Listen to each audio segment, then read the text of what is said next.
How are you? Today we are starting with a new chapter, De Water, and this chapter is being written by William Orville Douglas. He was born in 1898 in Maine, Minnesota, and after graduating, this is William O. Douglas, and after graduating with a Bachelor's of Arts in English and Economics, he spent 2 years teaching high school in Yakima. For 2 years, he was a teacher. However, he got tired of this, लेकिन जल्दी वो इस job से bore हो जाते हैं and decided to pursue a legal career. And he met Franklin D. Roosevelt as Yale and became an advisor and friend to the president. और वो प्रेसिडेंट का एडवाइज़र बन जाते हैं. Douglas was a leading advocate of individual rights.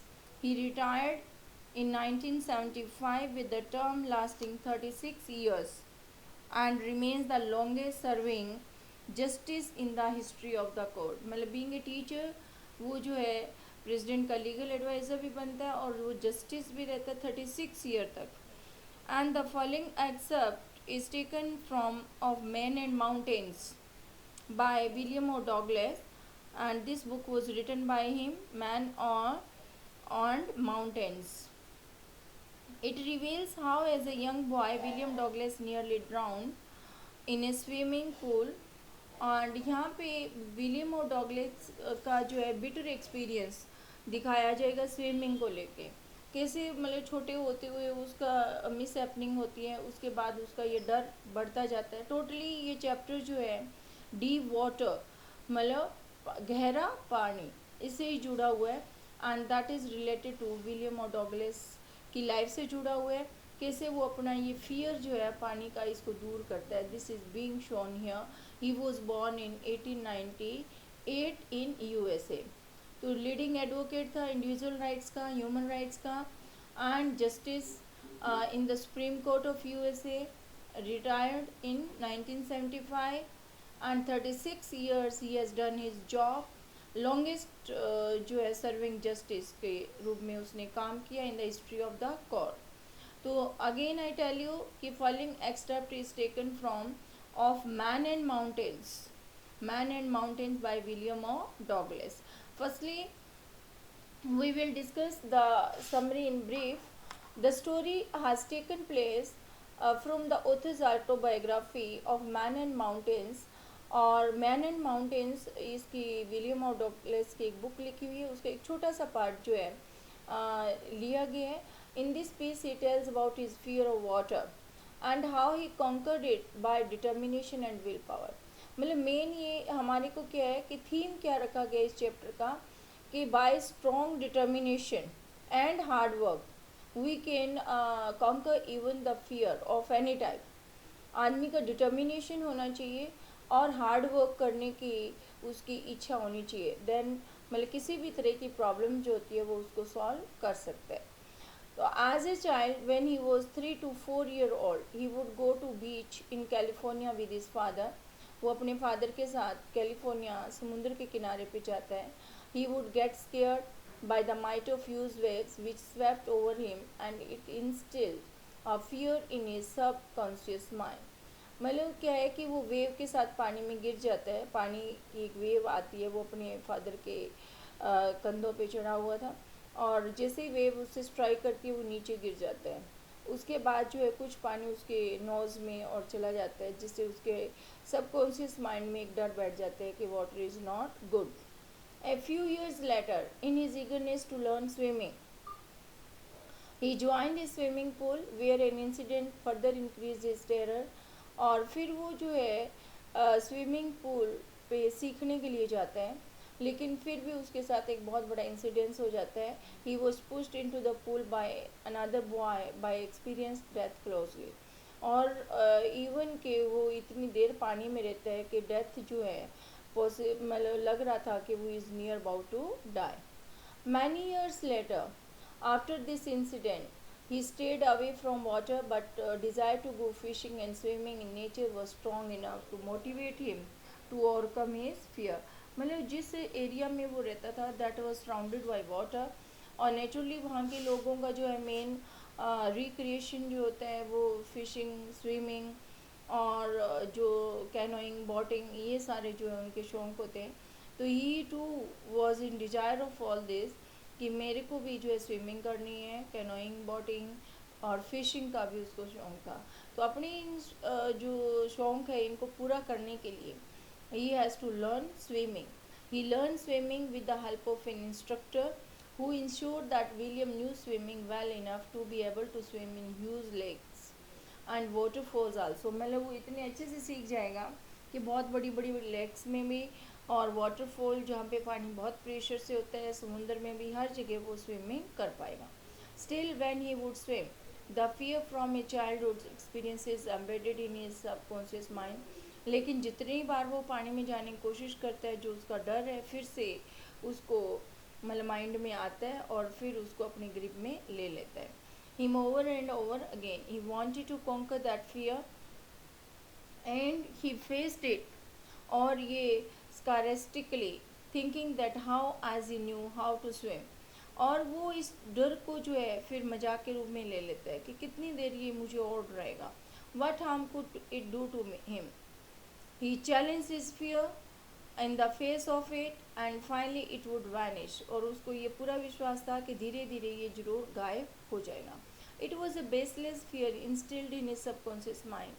यहाँ पे ये भी दिखाया गया है कि किस ढंग से नेगेटिविटी जो हमारे अंदर माइंड में कई बार बैठ जाती है वो बिल्कुल बेसलेस होती है और उसी की वजह से जो है हम फर्दर जो है ये सोचते रहते हैं कि मैं ये काम नहीं कर सकता.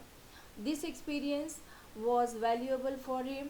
लेकिन ये एक्सपीरियंस उसके लिए बहुत यूज़फुल रहता है. He had experience terror and death and he overcome it all and finally conquered it. और लेटर ऑन मतलब इस पर वो जीत हासिल कर लेता है. William realize that death is peaceful. वो ये कह रहे हैं कि मृत्यु जो है उसमें इंसान का मन जो है, उसका दिमाग, उसको बिल्कुल शांत हो जाता है, पीसफुल होती है, जैसे एक डीप स्लीप में इंसान चला गया हो. And it is the fear of death that is terrorising.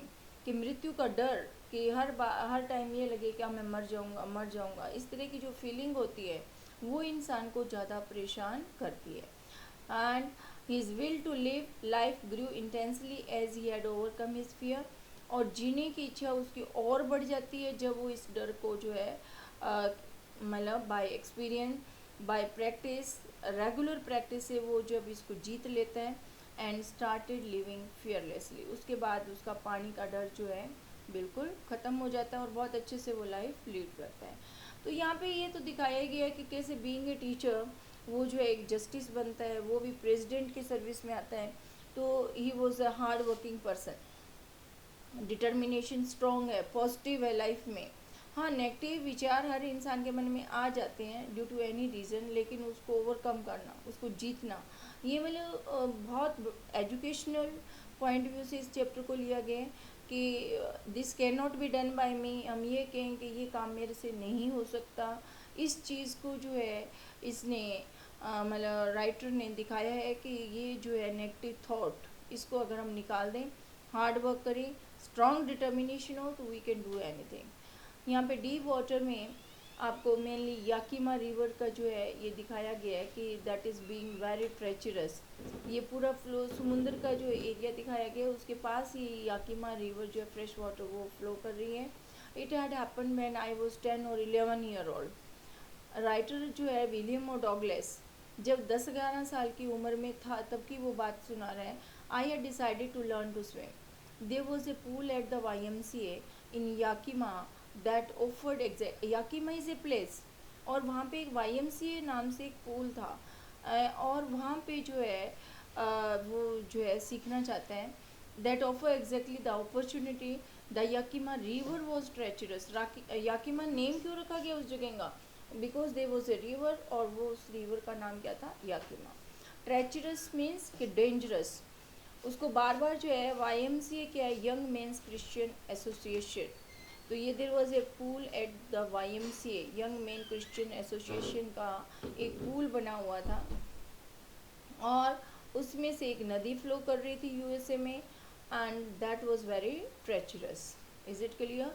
And वहाँ पे जो है वो राइटर जो है डिसाइड करता है कि I have to swim, and mother continuously warned against it. उसके जैसे छोटे बच्चों को 10-11 साल का बच्चा है वो, उसकी मदर जो है जितने भी लोगों के एक्सपीरियंस सुनती है कि ये रिवर के अंदर वाटर फ्लो बहुत ज़्यादा है, तो ये बहुत ट्रेचरस है, डेंजरस है, और आप अकेले कभी उस रिवर में नहीं जाओगे। And kept fresh in mind the details of each drowning in the river, और जो भी कोई एक्सीडेंट केस होता कि इस पर्टिकुलर डेट को ऐसे ऐसे कोई पर्सन वहाँ पे नहाने गया है या स्विमिंग के लिए गया है and he has drowned in water, तो इस तरह की बातें जो है उसकी मदर उसको बार बार बताती रहती थी। बट द वाइम से पूल वॉज सेफ, लेकिन जो उसके किनारे पे पूल बना हुआ है यंग मैन क्रिश्चियन एसोसिएशन का, वो बहुत सेफ है, उसमें आप स्विमिंग कर सकते हो, there is no problem. It was only 2 or 3 feet deep and the shallow end हाईली highly it 9 feet deep at the other. मतलब स्टार्टिंग में अगर एंटर करते हैं पूल के अंदर तो 2-3 फीट ही गहराई है, फिर जाते जाते लास्ट में 9 फीट है। द ड्रो वॉज ग्रेजुअल, और ये भी नहीं है कि स्टिफ नहीं है, एकदम ग्रेजुअल धीरे धीरे बढ़ेगा। I got a pair of water wings and went to the pool. अब राइटर क्या बता रहा है कि मैंने सीखना था इसलिए उसने वाटर विंग्स भी लिए, जो कि न्यू लर्नर्स को लगा के वो स्विमिंग कर सकते हैं। I had to walk naked into it and show my skinny legs. अब वो स्विमिंग सूट में या मतलब जो है मतलब वो नहीं जाना चाहता था क्योंकि उसको बहुत पतला दुबला था वो, तो उसको अपनी लेग्स वो नहीं दिखाना चाहता था, मतलब ही डोंट लाइक कि लोग उसको देखें। But I subdued my pride and did it. फिर भी वो जो है पानी मतलब स्विमिंग का इतना शौक था कि इस चीज़ की तरफ ध्यान ना देते हुए वो जो है अपनी स्विमिंग ड्रेस में ही जाता है। So this is shown here कि कैसे वो जो है स्विमिंग ड्रेस में जाता है स्विम करने के लिए। ड्रॉप के slow from the shallow area to the deep area, water wings in a pair of inflatable waterproof जो है बैग्स होते हैं, designed so that one can be attached to each arm, especially of a child learning to swim। तो water proof bags होते हैं जिसमें कि दोनों आर्म्स के साथ वो अटैच हो जाते हैं जैसे कि ये दिखाए गए हैं, और इनसे जो है वाटर विंग से वो पानी के ऊपर तैरते रहते हैं। तो ये जो है स्पेशली स्विमिंग के लिए लर्नर्स के लिए है, ताकि वो पानी में ना डूबे। पेयर ऑफ इनफ्लेटेबल मतलब हवा भरी होती है इनमें, वाटर प्रूफ बैग्स होते हैं, attached to each arm, and skinny means thin, subdued to overcome, and pride self respect की ध्यान ना देते हुए भी वो फिर स्विमिंग ड्रेस में जाता है। From the beginning however I had an aversion to the water when I was in it. मतलब शुरू से ही जैसे वो 3-4 साल का था उस टाइम की स्टोरी बता रहा है कि मेरे को शुरू से डिसलाइक करता हूँ मैं पानी में जाने को। This started when I was 3 to 4 years old. वो 3-4 साल का था तब ये बात उसकी शुरू हुई। And father took me to the beach in California. California में एक समुंदर के किनारे वो जाते हैं, and he and I stood together in the surf. और वो सर्व का मतलब क्या होती है, वेव ऑफ द सी, पानी में जो लहरें आती रहती है वो जो है दोनों वहाँ खड़े हो जाते हैं। एंड नॉर्मली बीच के किनारे आप जाके क्या करते हो, समुंदर के किनारे जो है जो वेव्स आ रही होती है हल्की फुल्की वहाँ उनका एंजॉय करते हो। And together in the surf I hung on to him yet the waves knocked me down and swept over me. लेकिन पानी का प्रेशर ज़्यादा था, वेव जो है उससे वो पानी में गिर जाता है जैसी वेव आती है। लेकिन किनारे पे था तो फादर उसको इंजॉय कर रहा था, मतलब there was no such big problem. I was buried in water, my breath was gone and I was frightened. और वो डर जाता है बच्चा, लेकिन उसके फादर जो है वो हंस रहे हैं, उनको पता है कि कोई खास बात नहीं है। But there was terror in my heart at the overpowering force of the waves, कि वो जो वेव्स हैं जिनके प्रेशर से वो पानी में गिर जाता है, तो उस बात से उसके मन में डर बैठ जाता है बच्चे। Yes, my introduction to the YMCA swimming pool revived unpleasant memories and stored childish fear. ये क्वेश्चन में भी आ जाता है ज़्यादातर कि what was the childish fear of the Douglas. कि अब जब वो YMCA पूल में जब स्विमिंग सीखने जाता है तो उस टाइम वो जो पास्ट की मेमोरीज़ है, यादें जो है, जो बचपन में जब वो 3-4 इयर्स का था और फादर के साथ सी बीच पे जाता है कैलिफोर्निया में, वो फिर से याद आती है उसको कि water is not so good, I may fall down but in a little while I gather confidence. अब जब भी हमारे माइंड में कोई भी, जैसे आप स्टेज पे जा रहे हो, स्टेज पे जाते हो तो एक बार आपके मन में फियर आता है कि so many persons they are watching me, how to speak, how to start. लेकिन जैसे ही आपको है कि अब मैं आ ही गया हूँ तो आई शुड डू समथिंग, तो नेचुरली आप में कॉन्फिडेंस आ जाता है। तो इसी ढंग से बट इट लिटल, वो जो है उसको वाइल आई गेदर कॉन्फिडेंस, वो अपना कॉन्फिडेंस जो है बनाता है। I paddled with my new water wings, अब वाटर विंग्स उसने लगाए हुए हैं, उसके साथ वो स्विमिंग करने की कोशिश करते हैं। Watching the other boys and trying to learn by aping them, दूसरे बच्चे कैसे स्विमिंग कर रहे हैं उनकी नकल करते हुए वो जो है स्विमिंग करना शुरू कर देता है। I did this 2 or 3 times on different days, 2-3 दिन वो लगातार इसी ढंग से अपने फिक्स टाइम पे जाते हैं, स्विमिंग करते हैं, वाटर विंग्स लगाता है। एंड वो just beginning to feel at ease in the water when the misadventure happened, अब जो है वो कंफर्टेबल फील करने लग जाते हैं, लेकिन तभी एक बहुत बड़ी दुर्घटना हो जाती है। देखिए मिस एडवेंचर की बात आ रही है, चाइल्डिश फियर की हमने बात की, तो इन दोनों पे ही क्वेश्चंस बनते हैं। You have to be able to be distinguish this question कि what was the childish fear of the William of Douglas, और when what type of mishappening उसके साथ होती है, ये जो है आपने उस पर भी क्वेश्चन आपको एग्जाम में आ सकता है। तो ये ध्यान रखेंगे मिस एडवेंचर के ऊपर बेस्ट, कि अब जो है I went to the pool when no one else was there, मतलब बड़ा पंक्चुअल था, दिस शोज कि ही वॉज वेरी पंक्चुअल, और कोई भी पर्सन जब नहीं पहुंचा हुआ था वो उस टाइम पूल पे पहुंच जाता है। The place was quite, the water was still and the tile bottom was आज वाइट एंड क्लीन एज बाटअप। यहाँ पे ये देखिए, ये पूरा आप माइंड में रखेंगे ये चीज़ कि प्लेस वॉज क्वाइट, शांत था सब कुछ, वाटर वॉज स्टिल, पानी ठहरा हुआ है, एंड टाइल बॉटम, यहाँ पे ये दिखा रहा है कि क्रिस्टल क्लियर वाटर है, बिल्कुल साफ़ सुथरा है, और इसकी टाइलें भी जो है स्विमिंग पूल की दिखाई दे रही है। I was timid about going in alone, और उसको टिमिड मीन्स डर लगता था उसको अकेले पानी में जाने से। And so I sat on the side of the pool to wait for others, और इसलिए वो साइड पे बैठ जाता है कि जब दूसरे लोग आएंगे तभी मैं जाऊंगा उसमें नहाने। ये मतलब पूल ही दिखा रखा है कि किस ढंग से वाटर पूल है, यहाँ पे जो है खड़े होके वो पानी में छलांग लगाते हैं, इधर स्टेयर्स बनी हुई बाहर निकलने के लिए। अब जो है क्या होता है कि I had not been there long when in come a big bruiser of a boy, ये देखिए ये जिसके पूरे मसल्स बने होते हैं, ये दिखा रखा है ना आपको। Bruiser means a person who is tough and aggressive, कि काफ़ी उसने अपनी बॉडी में मसल्स बना रखे हैं, अग्रेसिव भी है, एंड इंजॉयज ए फाइट और आर्ग्यूमेंट, मतलब दूसरों के साथ आर्ग्यूमेंट करना, लड़ाई झगड़ा करना या मजाक करना, मतलब उसको अपनी बॉडी पे ज़्यादा प्राउड होता है कि आई एम सो स्ट्रॉन्ग। इस तरह का जो है ये बिग ब्रूजर आपको दिखाया हुआ है। इट शुड बी क्लियर कि एक उसी टाइम क्या होता है कि वो बच्चा बैठा हुआ है और वेट कर रहा है कि दूसरे लोग आएंगे तभी मैं पानी में जाऊँ, बिकॉज उसको अभी वो सीख नहीं पाया अच्छे से swimming.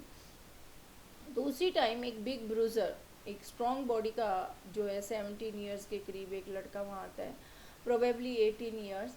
He had thick hair on his chest, he was a beautiful physical specimen with legs and arms that showed rippling muscles, मतलब उसकी बॉडी, उसने मसल्स अच्छे बने हुए थे। एंड ही येल्ड, वो चिल्ला ऐसे चीखता है, चिल्लाता है, hi skinny how would you like to be ducked, ducked means कि तुम पानी में किस ढंग से पुश और प्लंस, या मतलब किस ढंग से तुम पानी में जाना चाहते हो, ये कहते हुए how would you like to be duck. और वो क्या करता है, with that he picked me up, उसको उठाता है एक हाथ से, and tossed me into the deep end, deep end कितना गहरा था, 9 फीट गहरा। उस बच्चे को अभी तक स्विमिंग नहीं आ रही है, और वो जो बिग ब्रूजर उसको उठाता है, हंसी मजाक में ही जो है उसको पानी के अंदर फेंक देता है। अब इस बिग ब्रूजर को ये नहीं पता था कि इसको स्विमिंग नहीं आती है। I landed in a sitting position, swallowed water and went at the once to the bottom, वो जो है जैसे ही बैठा हुआ था उसी पोजीशन में वो उसको उठा के फेंक देता है, और वो उसी पोजीशन में उस पूल के बॉटम तक जाने लग जाता है. I was frighten but not yet frighten out of my wits. वो डर जाता है लेकिन वो होशो हवास में ही रहता है. मतलब वो सोचने की शक्ति है उसमें, इंटेलिजेंस है अभी भी. मतलब नॉर्मली जैसे पानी दिमाग में चला जाता है, हमारे ब्रीदिंग प्रॉब्लम आती है तो हमारी सेंसेस काम करना बंद कर देती है.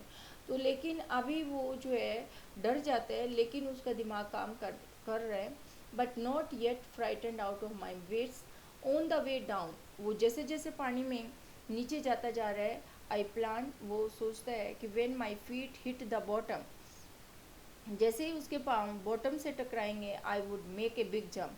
मैं ऊपर की तरफ उछलूँगा, मतलब मैं जंप लगा दूंगा बॉटम पे, प्रेशर डाल के पाऊँ का, और वो ऊपर की तरफ उठ जाएगा.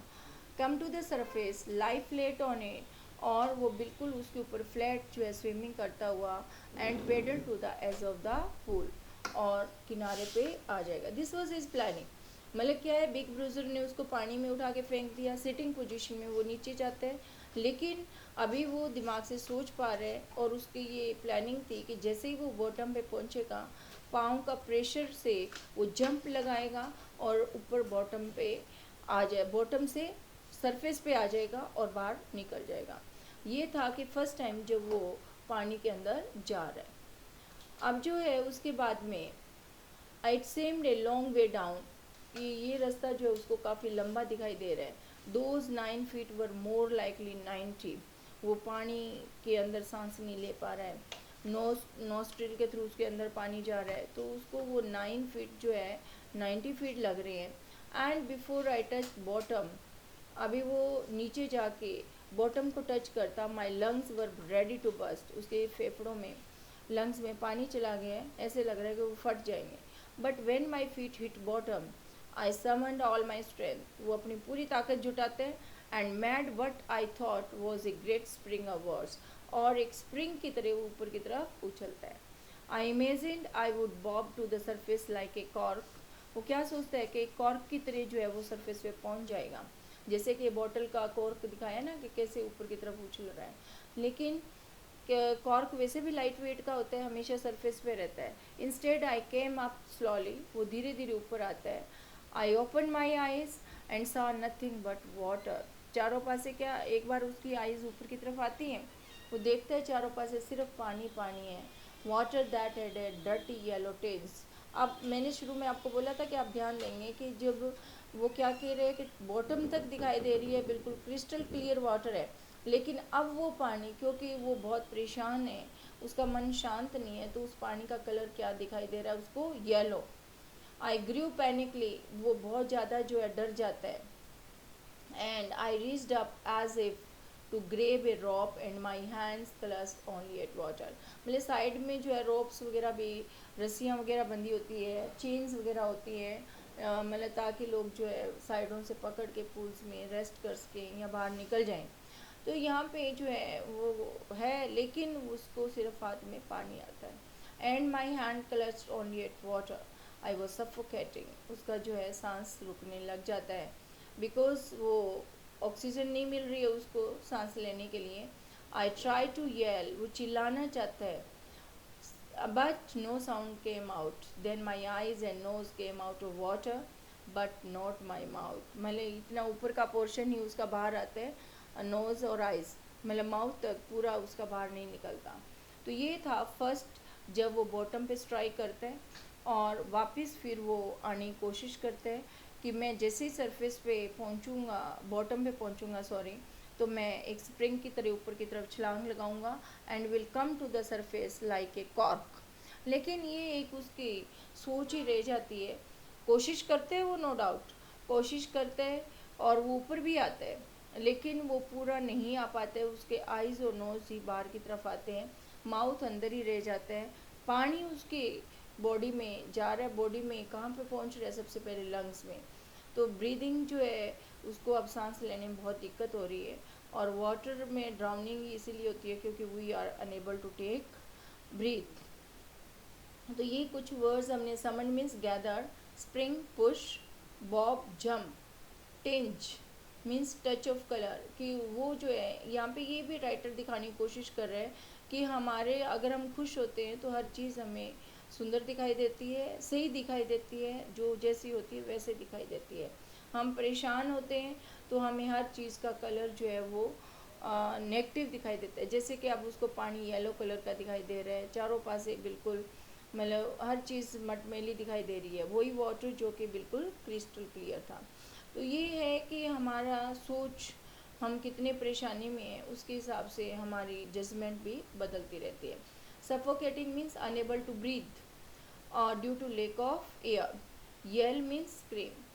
सो up till now we will do today, और सभी बच्चों ने अच्छे से रीड करना है। Okay, thank you, have a nice day.